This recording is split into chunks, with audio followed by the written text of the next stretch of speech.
Tôi là mẹ nhà đi lộ đi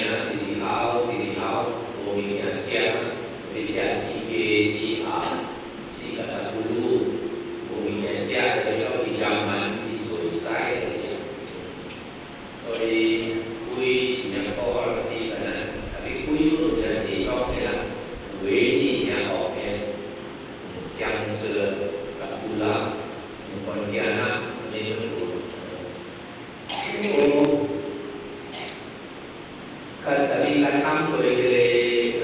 灰嘢度啊，嗰時劍鞘嘅度啦，劍鞘嘅度，大家啊啲出嚟做下啊，你哋睇殺嘅蛇、獵嘅蛇、劍鞘啊啲唔緊隻，邊啊佢大隻係呢呀，有啲薄係嗰個隻啲白係隻，所以啊啲看到啲朋友啊。伊就真惊，但是那伊不惊，所以看你照，是落来随车这个路啊，你碰者看无手，碰者个看正手，看狗有来无，猫有来无，都把你剑鞘都写来翻，都個參佢劍鞘呢，就是地經啦，有這個地經加劍鞘嘅度啊。冇可以大啦，所以老期嘅劍鞘啦、地經嘅度啦，有一次人啊，做學嘅科啊，因為要讀書啊，一次人啊讀書可能以波俾嗰個奇有一班老期劍鞘嘅度咯，所以佢俾錢嘅行家嘛，因為佢哋曬高喺度啦。但是佢俾咗特別就是做人啊，是做天嘅人啊，啲表演，啲地方實在啊，本來是變做這個聖人啊，佢談咗這個因為聖人啊，冇可能啊，就是做會啊是劍鞘，啊是攞其地經啊。所以這個聖人啊，你談到這個聖人嘅界啊，呢個界啦，有合面關係聖人，有這個經啲政治部都得啦理解啊，佢講啊，世間有9種嘅眾生啊，但係有嘅眾生啊，有啲這個9種裏面啊，這個ordinary worldly， 我講嘅眾生啊，唔是聖人啊。一個必然是聖人啊，必然聖人是一道、一個、二道、二個、三道、三個、四道、四個啦。四個嘅人呢是解決咗出這輪迴啦，解法理啊，就是特別出咗。伊人嘅命有限了，所以聖人有八個，有啲嘅呢度叫做水 entry 入道啦，入係咩道？入必經道，所以因為這個路佢變咗這個聖人是這個必經道啦，佢講嗰度除咗必經道聖人啊，梗係教啊，冇這個必經道嘅啊，未除咗聖人，所以啊，不教啦，正啊，你除咗聖人啊，邊個教呢會啊？邊個學這個教經教育，所以會邊個教嘅對家啊？邊個不修啊？別想啊，這個必經道啊，邊個不嚟談嘅？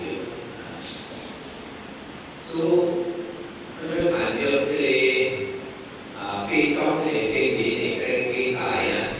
有解釋啲這個經啊，經之部三一必集納無拉理解啊，必同啲事實，要令不講啊，這個聖人嘅經界啊，按照必把這個必經道啊，這個必經道啊，係講是小必行語言。必本啊，必本嚟講是小三行語言，即係定規大言意會啦，所以這個政治部嘅經啊，佢講一個嘅二個嘅人啊，伊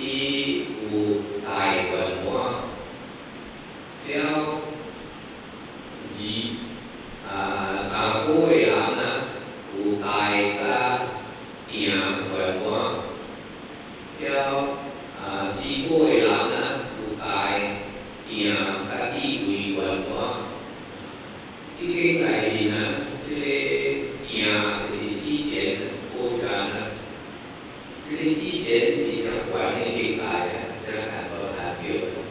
cái làm là chỉ giúp cái xí xén là cái phân quỷ là thịnh là cái trình là sau đây phân quỷ thịnh là đâu cái xí xén hiện tại là cái sim anh em trình anh em nhà anh em bù lạc là cái chút quỷ là thì làm cái xí xén hiện tại là punya auka ye ha ye siku punya ya cái con là thể làm là gì thành được xí xén là khi chỉ là kín là cái ai quạt là xí theo cái vị trí ai kín là xí cũng để có cái cũng chỉ có làm cái xí cái chuỗi cái có để làm thành được xí xén là ai là con thể số cái làm này được xí xén này xí vì chỉ là kìm cái ai qua đó mà có thể nhìn đến thì chỉ có một ông này chú ý đấy vì một ông này cái khoảng điều làm là cái ai qua đó mà cái một chỉ là của đi vào mà rồi phải các cháu là này phút phải là đồ ăn rồi thì cô so với cái chủ là nhà so cũ là cái gì xén ví dụ nhà so này thì bài vở thì cái là cũng có nhà so thì cái sa mô xí chậm chín là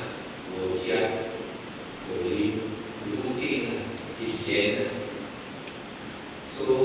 nhà so thì cái cũng thành được xí xén vì cái của xin thong thì nhà thì chú ý gì này thì là cái kinh là con chỉ cho cái xin thong là để xin nhà đi chú ý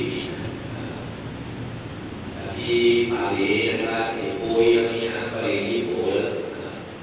số cái này được xí xén là của ông phải số nào cái này được xí xén cái phải đó số cái kinh con là ít cô cái gì cô ấy làm là tại sự thuận hóa vì của con cả kẻ nó để họ phải kinh nữa của cái kinh sở sang của em si chặt của con thì là bệnh là con cái cô ấy làm là của suy yếu xén cho chị cho nên là chỉ của câu giả kinh là của khóa được chỉ kinh như thế chỉ kinh này thì chỉ bán cái kinh này thì là ở chỉ là con chỉ là kinh là cái cô ấy làm của suy yếu xén vì còn cái người làm con cái cô ấy thấy suy yếu xén cái con là cho nên cô ấy làm là của suy yếu xén là ý chí cô ấy làm là suy yếu sa cô đi suy yếu xí xén nó chỉ cô nó suy yếu để xén là gì để xén là gì để sa xén là chúng ta phải làm được thì chỉ cô cái này quên là cái chỗ bỏ ra để gì là thì bà tu được cái con bà tu được thì quên là họ sẽ có cái tu được gì cho xí quên là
耶后面185ขี้สายของเราอีกแล้วแกผู้เลี้ยงมาที่แกมารู้สึกเสียที่มาด้วยเราหลังมาด้วยหลังพอแปลมาด้วยหลังเสียที่จะเสียงด้วยผู้สอนเนี่ยจะเสียงให้สุแกส่วนที่บางทีตายถอนหมอสิ่งที่เสียบางทีคุยแบบโอ้เอาคุยใส่ข้อนี้ว่าแม่ต่อปีเขาแต่ปีเองก็นะที่แบบโอ้ยจริงๆนะที่เสียที่จะดีคุยแต่พวกเขาแต่พวกคิวที่พูดเลยดีคุยยังรู้จักว่ามันก็จะหลังนะในพวกเนี้ยพอเราเสียเนี้ยเขาตัวเราเสียเนี้ยที่คุยเก้าเนี่ยมันนะเขาชี้สิ่งเดียวsatu suku tiga suku ya boleh juga bumi atau di tahu itu jadi juga itu dia itu kayak boleh kerja boleh kerja tapi dalam kerja boleh juga tak kalau itu tak tapi sudah cakap ni kan jadi si kaum jadi làm itu jadi sendirinya mah ibu jadi auto pilot tadi lại vì nó như thế đi xin mà cái kia sẽ là đồ bộ suy yếu suy rồi cái kia lại vì nó có thể làm là gì theo được theo hoặc là đi cho để sự hỗ trợ về cái là đi thành được cái hoạt động ví dụ nó để làm mà hiệu quả nhất mà hiệu quả siêu nhất mà đi để bên tôi để xin đi để bên tôi để xin thì mà cái có là becomes independent of others in the Buddha's teaching. Wo su yao zhe su hu le, ki pa ki ye yao ki ya le, zhe su wei de lo. Tapi jadi ya na wo jiang king na, di zui hu yao wei su hu le, ma yang ki wa kok na, ki zui wei ki yo wei na, wei hu yao wei su hu. Tapi na ne, di hu yao wei su hu a, si na ne ben shi shi jiang mo ni fo. Rồi đó mà hụt các chị làm trai á anh chị hụt lại vì nó thì của đó mà hụt là gì đồ ăn ý cô dẻo đấy vì cái này vì nó hụt con ý học thì thế quản đi chỉ phần mó perfect and complete phần mó thì chỉ có là lưu ý chùi và cái khúc khâu phần mó vì nó thì của đó mà hụt anh chị cần một điều hụt cái kinh của ai cũng là của ai vậy mà ý kẻ si bé nên của giờ là cái này này rồi của lão của giờ cái này của tan gì của lại nên gì của lại tôi chủ không nên chỉ cái này này của lão mà đây nên đi chơi giờ thì của giờ của là gì này này chỉ đây của thì để phản này gìที่ต่อที่อยู่นี้ที่สุดตัวกี่แล้วก็เราให้ตัวที่หลังตัวเราในสูแล้วคือก็ตัวกี่แล้วในเสียทุกที่มาเก่งกับใครรู้นะตัวอยู่ในสูที่เขาปัดกันรู้นะแต่ที่จริงที่บอกซีแก้วที่เป็นของในเก่งนะผู้ถูกต้องนะสิทำที่ชุดแก่หลังต้องพูดในบ้านป่าพูดในบ้านป่าlúc mà quan tụi lúc mà chạy xỉu rồi đi ta thế kinh là cài tụi kinh ta cài luôn thì xỉu con hiểu không tôi thế kinh nên cài thì đi cho cái kinh thì sẽ bỏ kinh bỏ kinh cái này có đi về con đi treo và cô chỉ bỏ ba tí đi xuống chỉ có quỳ đó bỏ ba tí nha cái kinh này thì cũng có là cái treo và vì biết ở các thể theo xem cái quả thi lại là gì luôn vì trình chỗ cái gì cái gì cái rồi cái gì thì quả là sao này luôn có bộ ba tí làm bộ ba tí chỉ là tùy xin để chạy出来的所以这个bộ ba tí này thì là hai cái是加强不给大伙，我猜呢，我觉得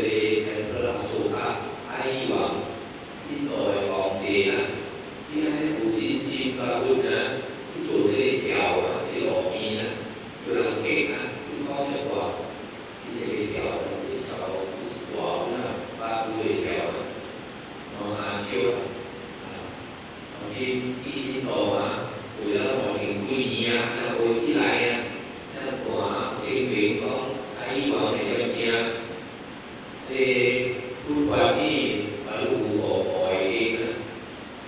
ดีละนิกายะสามกุมาจิมานิกายะจงกุ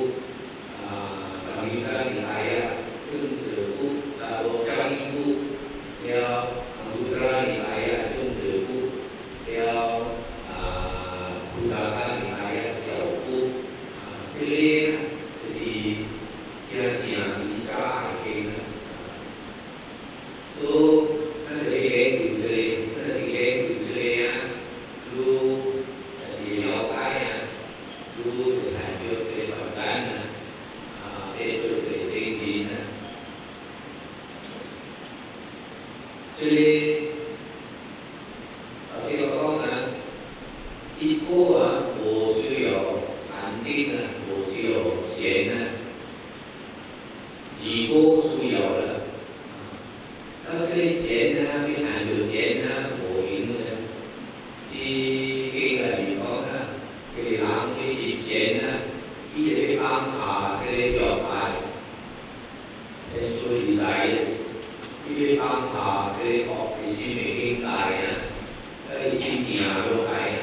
依家係接啲禪啊，所以諗嘅是無幫下啦，佢談到這裡禪。所以，我幫你睇睇諗啦，你睇條線，如果路諗啦，都你睇條線啦，嚟用少時間，你用少啦，你睇條線。所以睇睇諗啦，啲嘅啊，你睇咗啲，就是這啲度啦，你諗啦，就做下啦，呢啲料流嘅。佢談到這啲，嗱，好佢談到多又是代表啊，好多啦，嗱，好佢做這啲地橋嘅講啦，做這啲地橋嘅講啦，好似無常，自己會對思啊嘛，都對佢講嚟講，就是做鬼啊、見笑啊啲嘅，啊，特別嗰陣時談到啲道理啊嘛，經講啊，啲做嘢啊。像這些啊，也變做一個，呢個上面個啲個兩邊嘅經啊，可能係諗係有一個樣像這些啊，呢變做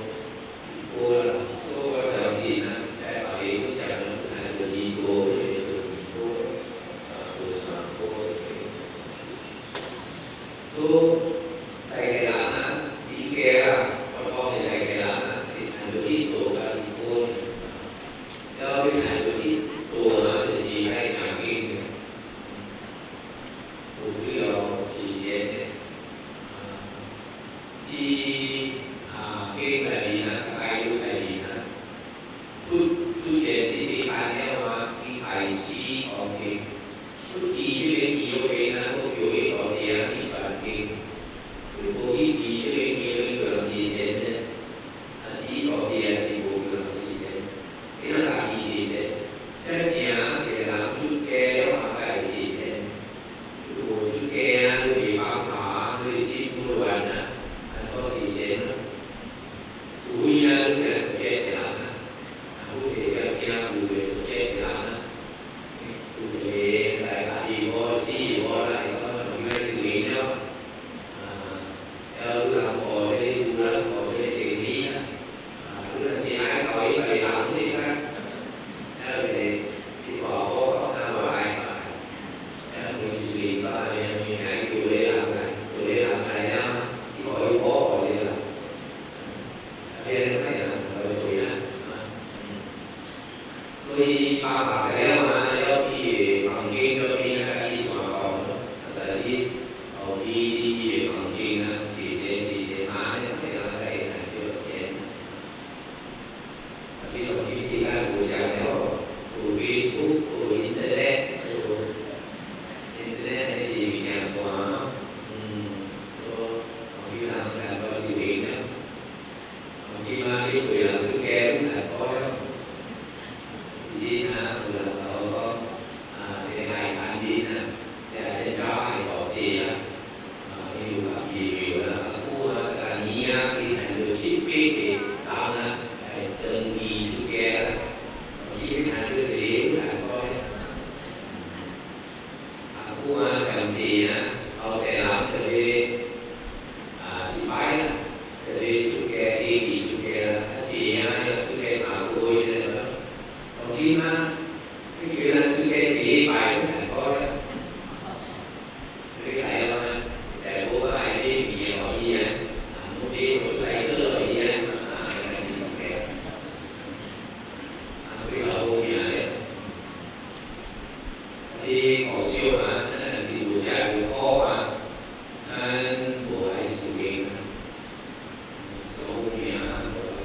ที่ร้านนะมีอยู่ทุกแก่ร้านมีในพวกเนี่ยโบราณในสิ่งนี้อันนี้ดูเอาแช่บุมาอยู่ข้อแล้วเราไปชี้มาอยู่ข้อที่สบายนะที่ร้านไปชี้ก็ปล่อยอยู่บุษย์เองก็มาดูนะสิมาอยู่บุษย์นะเลยมาอยู่ข้อแล้วที่ร้านนะที่บุมาอยู่บุษย์นะถูกวิญญาณที่ร้านถูกแคนเซอร์แล้วมาดูคุณไหลก็ที่แก้เวลาป่วยถูกแทงเนี่ยป่วยนะมาอยู่บุษย์แล้วมาจะสิ้นเดือนเนี่ยก็ได้อันนี้นั่นสิบุษย์ที่มีนะนั่นที่เก่งแล้วนั่นเก่งนะที่นั่นที่เราที่พอเป็นที่ซีนะโอ้นั่นไปสู่เองนั่นใจนั่นที่ซีอยู่นั่นบุก็มาส่งเอบุยังไม่พอซีก็ไม่จะบุยังบุนั่นนั่นบีลาไอซีใส่บุก็มาใส่เราอยู่แคนเซอร์เมื่อสิอยู่แคนเซอร์เราสิก็ดูแก่ที่หลักตัวเวลานะตัวทีเวลานะอยู่แคนเซอร์เพราะว่าทำนี้ก็เวทีเวทีคนนี้ก็เวทีเด้อnhà đi của nhà kia so thì con tự nhiên thì chạy cái lắm là được ít tuổi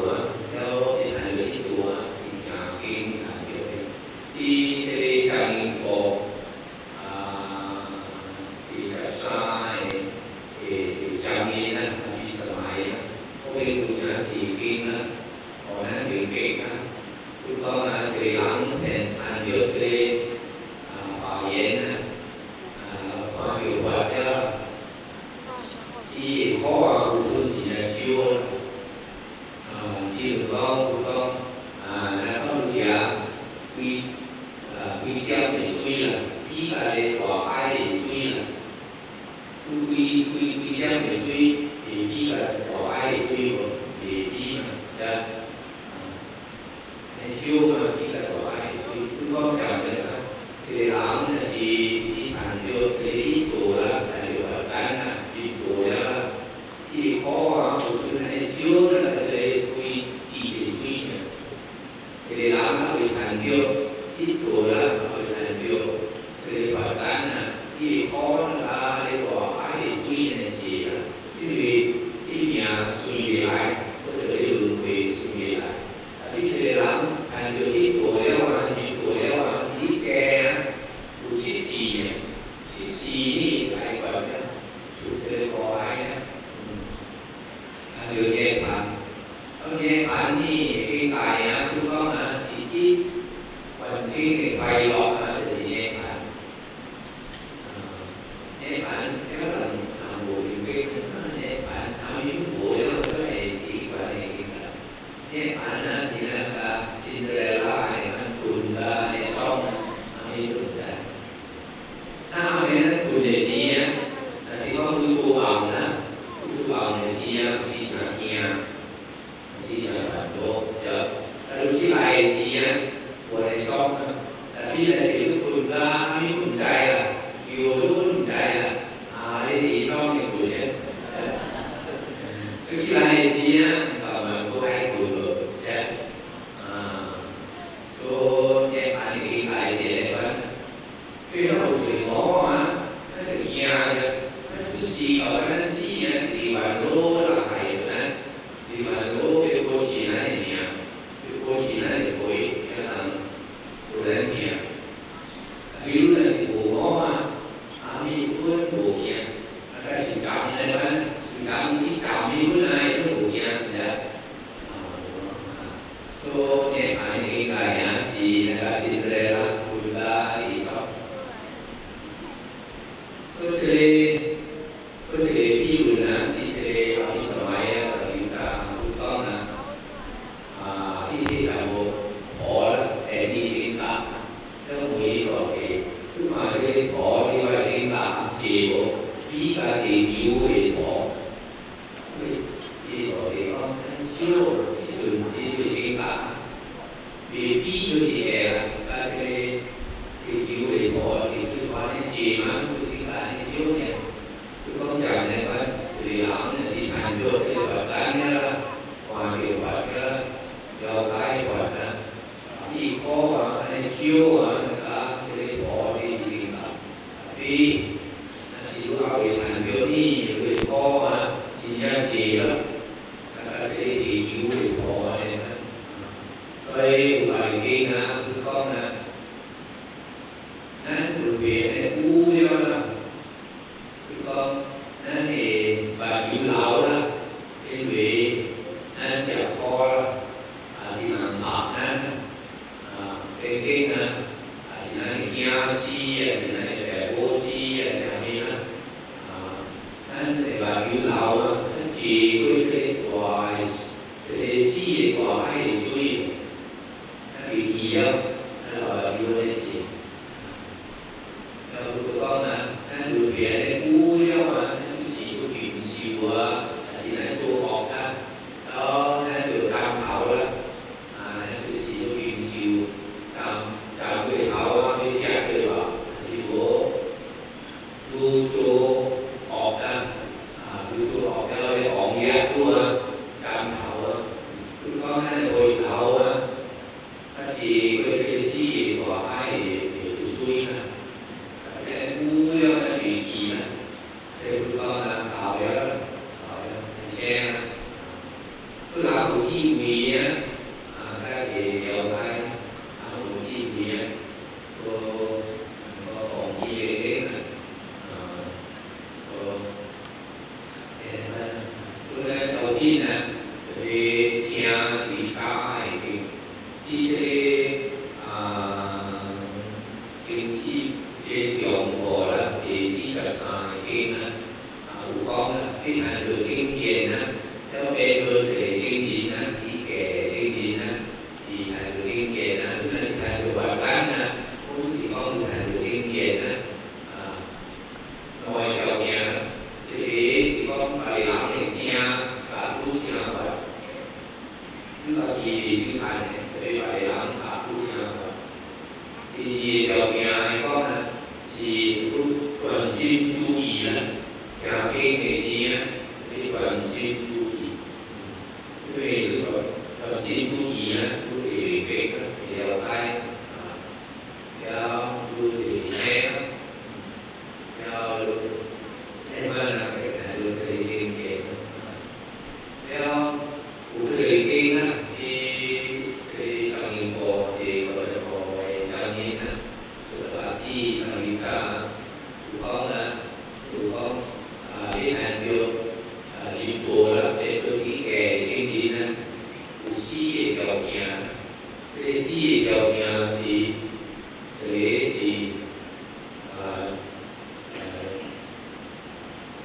我見這十幾三正嘅人啊，正嘅人十幾三是了正嘅經啊，實踐啊，所以後這是我呢個人第二啊，我了啊。按聽到這個聲音啊，第條件啊，聽到這個聲音。第三樣就專心注意啊，聽的時啊專心注意。第四樣就聽到了啊，就叫修啦，會經那個講修啦，我哋大嘅呢所以這個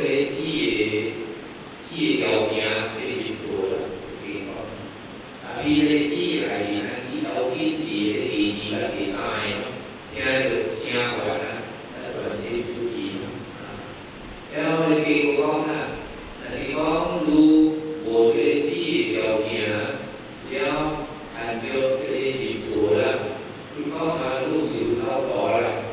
愈想愈是有夠大，愈是話有夠嘅道理有夠，咁所以不係道理啊。คือแก่หลังไปแก่หลังอะไรเข้ามาพูดอยู่ตอนนี้สวากาสิเสมือนยูรัสอิสรัสคือเที่ยงยี่กินนะก็สิยี่ต่อเองผู้เที่ยงยี่กินนะผู้ก็ผู้สิยี่ต่อเองผู้นั้นสิเที่ยงผู้ยี่กินนะผู้เที่ยงก็你谈就这一朵给改，一个这古心嘛，听，为人啊，ที่有个管啊，你看对拜嘛，这谈的，为人啊，你看为你啊，因为每拜都听，ที่ดูอยากตัวที่สูง3%นะให้ดี拜都听，不อยากตัวก็เสีย第3拜都听，ก็不想的，所以呢，这里听搞得细啊，哎，反正大家谈对吧？说。这人呢是谈到呢度了嘛，度归也行啦。这里是嘅啊，有即時啊，你談到呢盤，但是嘅即時嚟面你都難啲，你即時都嚟解決。時啊，你就呢盤，但是無成下盤啦，但是我可以談到2個，還是可以談到3個啦，本是呢盤。所以應該是即時啦。第二呢，佢就是這3個係做咧，就是做歸做建築啦，做建築啦，但係就是做人啦，天人啦。แล้ว做人啦，天人如果佢講這聖經嘅學期順利來，真係個學期。佢嚟做人真係好命，佢天國家好命。说，这里多少期了？这多少期呢？你讲呢？不必行语言，我呢这阿里经是阿yu班诺苏干巴，阿yu是什么呀？还谈有什么呀？做人呢是我天人呢是什么呀？一个人呢？阿yu班诺是水呢？是呀，是水型的。做人呢是做天人啊，就是特水。然後蘇金是華醫啊，做人呢是做天人啊，拜是華醫。然後也是巴拉羅莊嘅啦，這莊是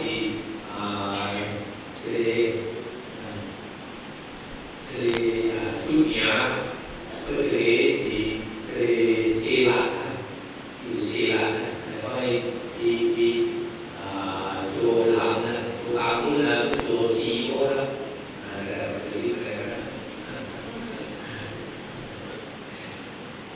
所以這是係關我蘇干巴了，好似係呢，頭先講啦，喺衛生紙呢，無需美國咧，這自然呢，無需美國啊，因為呢比美國比方下，我們百姓呢比方下。如果係以波嚟就我係除咗佢擺，佢講波很多呀，呢個歷史啊，你上當上山，是這裡是有聽經嘅事咯，是聽經啊，就係講睇人嘅歷史嘛，是รู้人嘅歷史，我講咩嘛詩呢無驚，為人詩啊無話對嚟。你說無驚嘅，我詩是那個做夢嘅夢會啊，嗰個夢個解詩咧，對嚟做無驚。特別驚是啥物？驚是呢就是這3個嚟做，這裡呢就驚，嗰個是要驚呢，佢就要想辦法啦，買就是這個嚟做，是這個來嘅，就是驚你差嘅驚啦，所以。所以我這裡新聞開都係自然啦，呢邊未放下，好似好多樹啊，未放下，咁好似冇錯啊，成日呢，你個 friend 買一萬一自殺，是我 friend 買一萬一跳樓，你自然你係會呢啲做嘢啦。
体会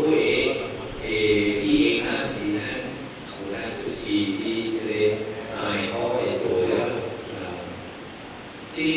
咱的经内面呢，真正是人啊，谈到这个圣人的敬拜啊，一股啊是2股啊是3股啊4股啊，啊字啊是行经的，不离家道义道地啊，大陆讲啦，不甲我咧话，离家系道地，道啊是道的道地啊，无比虚无，不叫伊人了，叫人自由，不叫人自信，不叫人自由，我大陆讲无比，所以大人讲啊。这里啊，你谈到本来呢，谈到头一个啦，头一个谈到宇宙咯，然后把你啊，好多规矩啊，在里头那个大人讲经啊，都是外2Q 全部係立嘅嘛，都晒啲學科，係啲國家本嚟啊。都大家呢，為了規矩啊，都講叫這大經啊，喺度改成咗落嚟。每個都話啦，你嗱喺度，喺話呢個世界嘅嗱呢，佢日沙，佢哋日沙啊，是會嗱嘅驚啊，要輸喎，空間裏邊啊，啲巴啲會啊，所以本來啊，我名啊。做車起來啊，我哋行出去門啊，行去嗰啲下嘅房門，下嘅房門家己歸啦。嗰啲行去巴平啊，嗰啲單嘅你嚟個好平啊，好叫你潮啊，有好大個好啲啊，因為佢擺啊，你行到呢度嘅，馬計架機啊，啲巴平佬啊，因為可能講叫嘢上面啊。佢講嗰啲巴入邊啊，賣條款啊，有啲匯款賣條嘢，佢講最遲個10萬嘢嚟賣條日沙，你聽到講啊，佢話遲咯，只係日沙是條嘢啊，佢同時講雜嘢，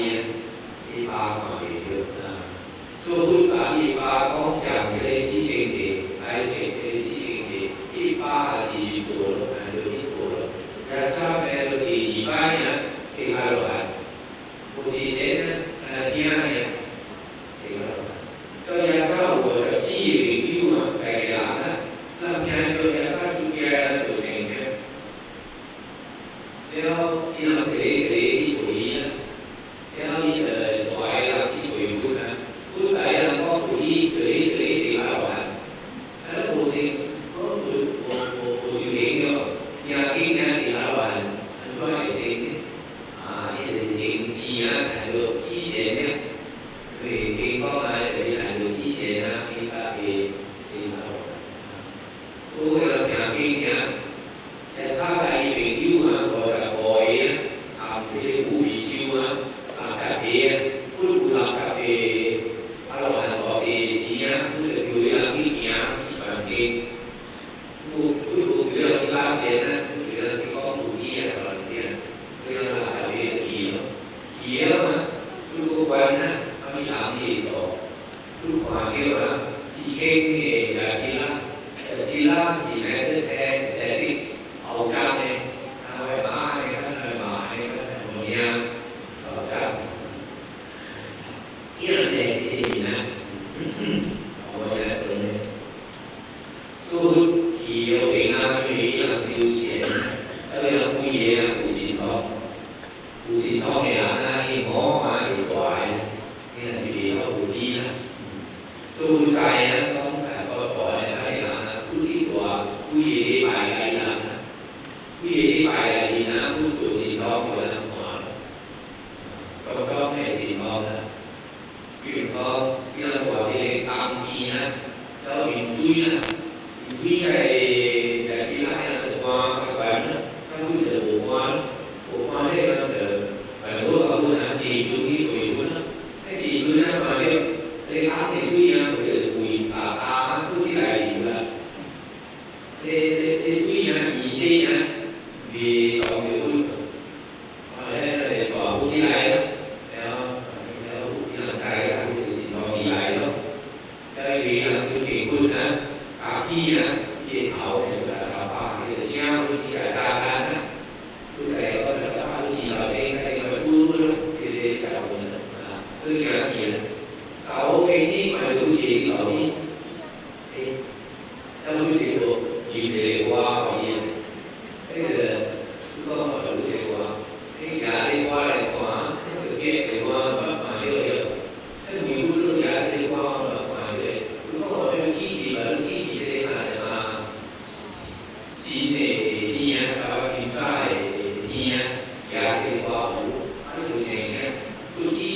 kinh là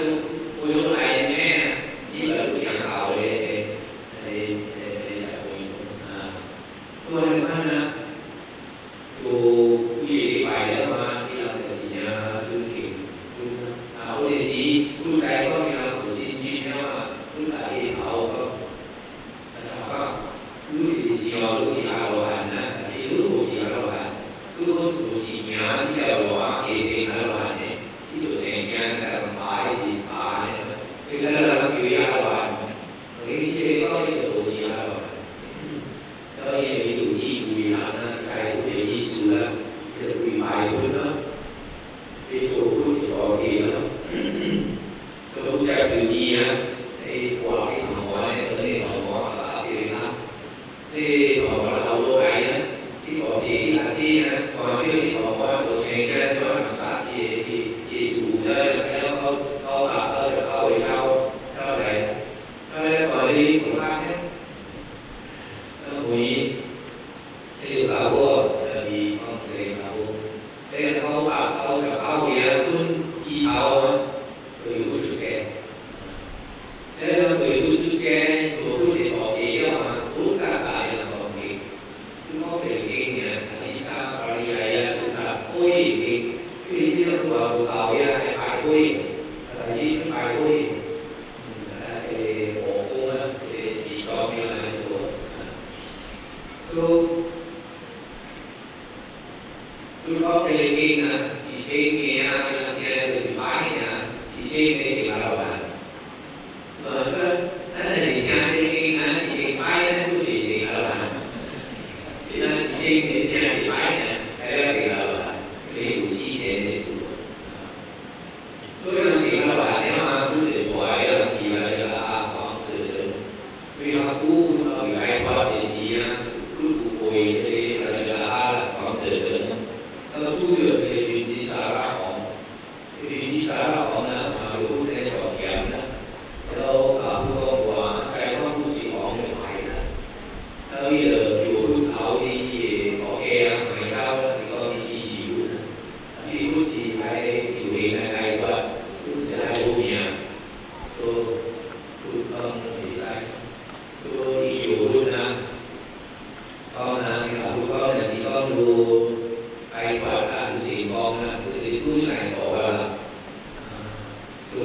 bị túi đó số túi gì á túi xóa cái gì trên cái áo là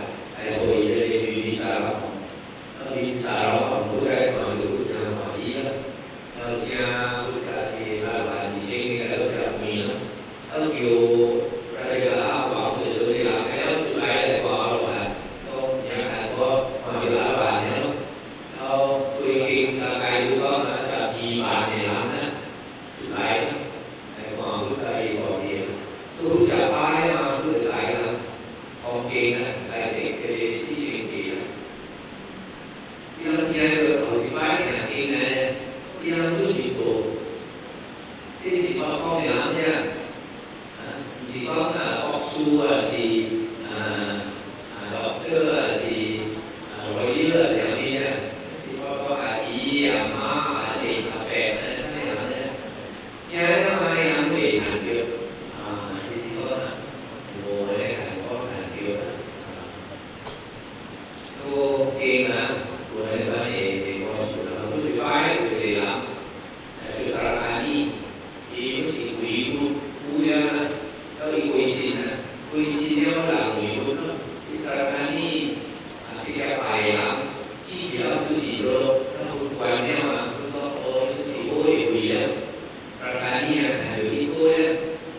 đó thì chỉ muốn được phải nếu quý làm theo cái bộ mà đi thì sao là đi chỉ là điểm chiếu này là được ý cô bộ bài của đi bộ chỉ sao là đi là được ý cô nó phải không chỉ cô làm đấy nó bộ bài của đi bộ so tôi để hỏi thì nhà kiểu mà tôi lại còn thì luôn đó theo con cho sao là đi là được ý cô nhà cu đeo mà thì quý quý và xin thì con nhà cu đeo thì nhà kinh đó theo tôi con kỳ quái là tôi con cũng mà để xin cảm nào là xin lại là 西啊也要改呀，就咱们也还有一个，俺们就是来也还有一个，呀啊，所以嘛，如果讲呢，我是把这咱们这些呢，还有一个，如果我是来的方便啊，也了解呀，也还有一个，你是经平讲啊，也还有一个啊，是假经。但你为人听到我讲啊，你也无满意个啦，你讲本地听声无像无。都当经啊，你有时当哦，然后无听，那你所以你看你睇到睇面啊，即係寫料無嘅嘢，啲人無人啊，而家啊是話學校嘅暑假係，因為背住你個學校嘅出名嘅書呢，都神仔啊，神仔，所以呢，在讀啊，在讀嘅啲國家。國家嘅事啊，你都要嘅阿沙伊是五BQ啊，五BQ裏面頭嘅外阿羅漢啊，所以阿沙伊就加啲國家啊，所以家話到啲啊，話到啲就加到嘅，加重鹽啊，呢邊咧梅，呢個係鹹咧，所在國家嘅đảm bảo啊，即係水加。無相嘅啦，呢個你做嘅沙啲唔加，你沙啲之前話是嘅嘢好有啊，啲樹嘛好有，所以我覺得沙啲唔加呢個問題，如果樹上啲藍啦，啲藍面啦，咁沙啲有時喺度行啊，你聽無自經啦，所以沙啲唔加個我係做嘅無辜啦，我。thì trong thời gian siêu của đi là thằng cô là con là sẽ con biểu hiện thằng cô nuôi tàu con là sẽ thực ra con này chú phải nhân sinh chú phải nhân nhiên thế họ cũng như all the rise of conditions or the seas of conditions cho nên là con là như vậy sẽ là phòng biến đi đèo khác đi tuổi di tuổi mà cho họ đi à đi ai tuổi sẽ là đi chúng ta cũng có đi tuổi do của đi tuổi có thể đến chúng ta hơn là tạo có thể đến chúng ta con想lên con có thể đến chúng ta theo được想这几乎话了诸法因缘生诸法因缘灭一不离苦一不难离苦所以话你这个所以chúng ta đi chỉ theo được con chứ đi theo được có thể là loại con là đi có thể bị phụ nó một cái đến cũng đã được biết đi cũng phụ theo để là loại con đi theo được để đi của là con là đi có thể sinh để đi của所以啊如果需要不打不累đi theo được nhà kinh để làm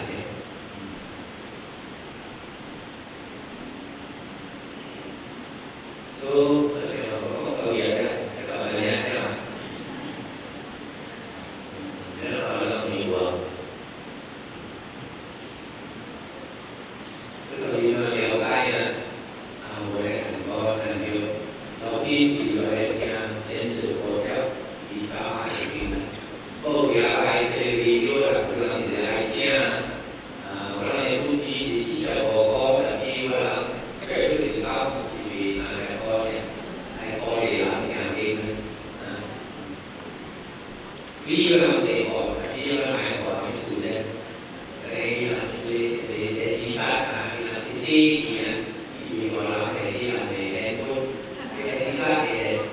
xí memory bát cái cái smartphone này để video cái là theo music là cái là xí xuất bản của duy á cái theo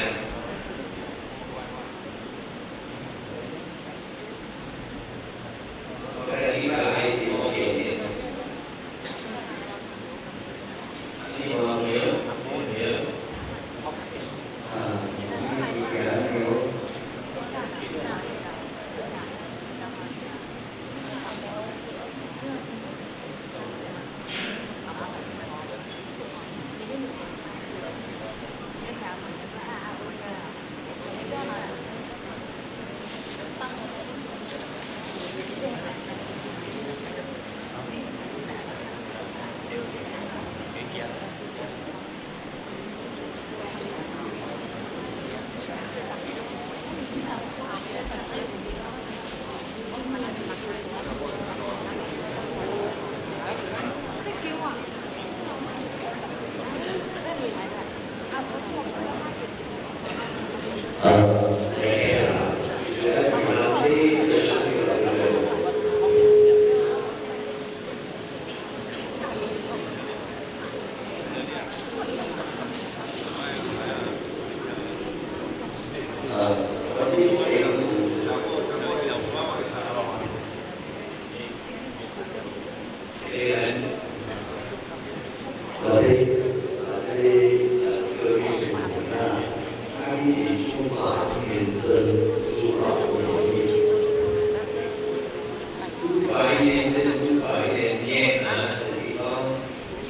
subscribe cho kênh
Ghiền Mì Gõ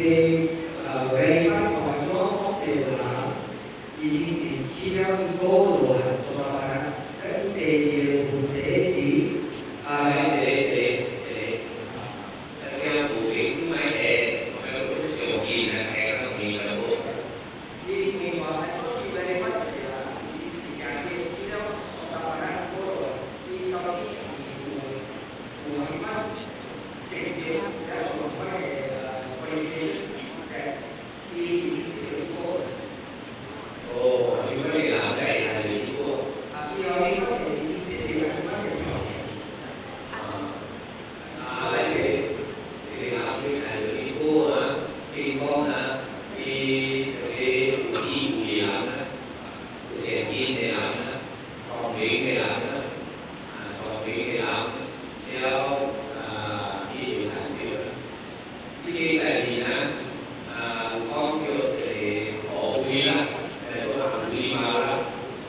sát vui bảo để làm nhé vui thì có ý là vì vui cái có điều sẽ tin là thì chỉ có đến để làm vì vui sẽ tin lại sát vui bảo để làm thì là chỉ bộ cái học kỳ á vì sát thì làm là sát cái gì á này sát cái gì làm rồi vì sẽ tin là vui thì có ý là vui tại con kinh á thì đều cái vì vui kê tôi đi học cái gì còn đến nhau mà nhà của kia nhau mà đi làm tiền tôi chỉ để cụ bài làm sao cụ bài nhiều rồi lại làm sao cụ đồ đẹp chơi bằng cái này gì hả cái con là cái ống đó còn vũ khí còn bên là như nào cũng bị ta xì tại vì cụ đồ quà có kìa ta xì cái gọi này gì hả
係就是我哋會啊，無去回來啊，不買回來啊，是就是啲啊，不買回來，所以常常回來，有時啊，會諗到話會啊10年、10幾年回來，都係有啦，伊我大概嚟諗啦，做個事啊，但係啲買嚟買起開咧唔夠，啊會啊你有錢嘅國名。我哋知嘅，想意思啊，嗰啲牌子啦，啊海名啦，呢個係啲名啦，呢個嘅姓名啦，嚟啱嘅啲，嗰啲螺絲啊，上面係做啦，嚟講嗰啲啊，佢啦蘑菇啊，新疆嚟咯嘛，啲絲啊，呢個過嚟回來。回來了，住厝了啊，無久啊，歸去嘅成果，啊叫這個新婆嘅名，就做這個新婆，嘛叫成名，嘛每都是最講嘅名，實在是啲嘢嚟，10年前啊，即係後生人啊，喺參拜年啊，飲酒啊咩啊，全部都嘛冇咩啊，全部都醉咗啊。我呢浪師啊，10年有浪師啊，有浪師嘅邊係，所以邊話唔使去做啦，邊話做成嘅，做代浪師啊，嚟嘅咯啊，做咩啊？有啲鬼嘛未幫助啊，一啲會啊，之前先講聽佢嚟講啦，少會啦，咁啊10年啊，你需要嚟做呢個經過嗰啲啊嘛，即係話你打翻啊，嚟做呢幫助嗰啲啊，係嚟做，啲人齋都嚟幫助嘅嚟做嗰啲啊，嗰度嚟做，佢話嗰隻嘢是啲白包嚟嘅，有隻冷個啲隻事情絲啊。讓成這個細個嘅兩經啊，兩經個名都好玩嘅。有兩經嘅詩啊，你自諗啲數啦，曬聽佢哋背後，或者咧會聽佢哋曬聽佢哋啲數啲，啲曬啊，佢先計啊，佢先計啲藍絲啊嘛，啲小學啲曬幫助啊，呢個係最好。係啊，上唔上啊啲啊，呢度嚟做。好，呢個歌數啊，個先講啲名個啲名標啊，歌名伴啊，聽到個口聽字聲，一叫啲歌結話，邊個啲做嚟？歌結話同下無諗了就可以伴啦，你做咩啊？個啲字聲呢個，呢個結話都無諗，非常少啊。CCTV 嘅電視機嘅，就話靠係啲話，即係話我自己都勁咯。見大家話無啦，有啲嘢咧，電視機啊 ，CCTV 話叫其實話我做自己都勁。啲啱啲話，我諗就全家都去管。有馬仔啲做嘢好啱啊，有膽啊。你南方面嘅，你講啲我啊，小我啊，正視蘋果，大媽，蘋果，阿姑啊，啲正視啊，做啲啱嘅事啊，啲就我改啊，同啲就開始做官啊，會有幫助啊，上嚟上記住上到啊，上嚟呢啲所以話啲正視嘅評標啊是係咩啊？而家啊，啲人開始嘅時候，所以估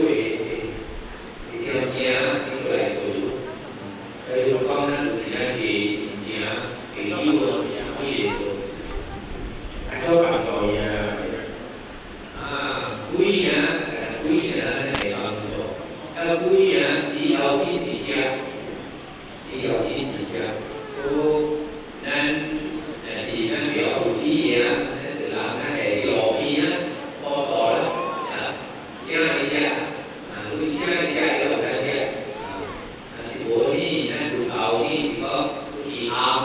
伊无需要参加，但是一个暗一个玩啊，要会用可以咯。然后但是講是講你拜假期啊做何事啊，拜六暝你要同志，拜五暝、拜四暝，同志大家會是正朋友啲幾個度啊，講嚟做何事係會用可以啦，同志啊嘛，你人就來啦，你聽聽，我都買咗。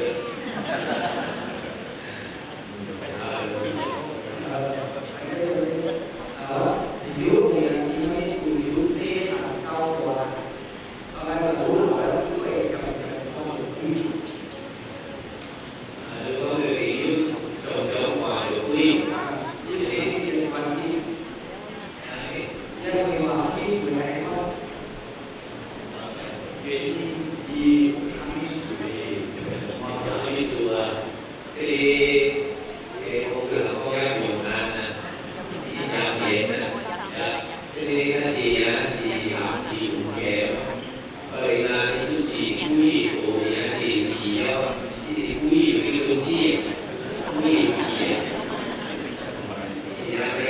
subscribe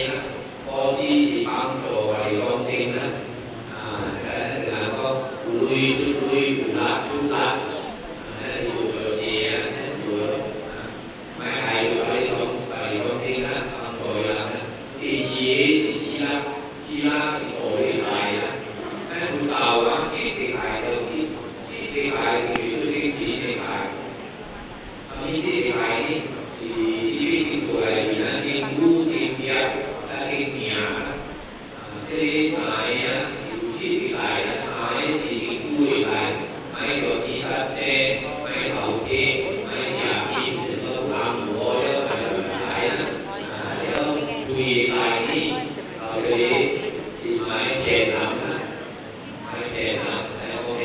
kênh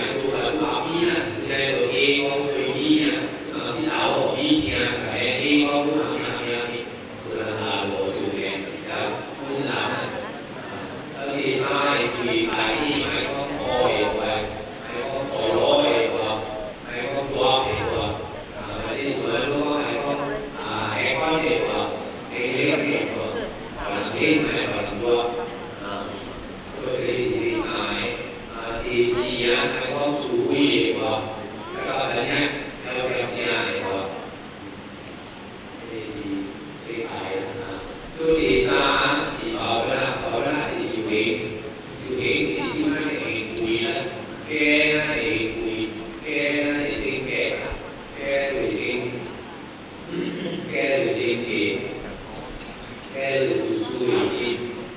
Mì Gõ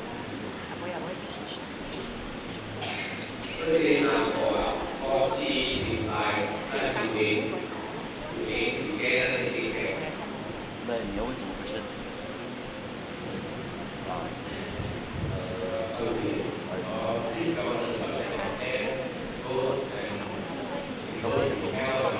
bỏ lỡ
一样可以出席了。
我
想的呢，一个长，不管别的。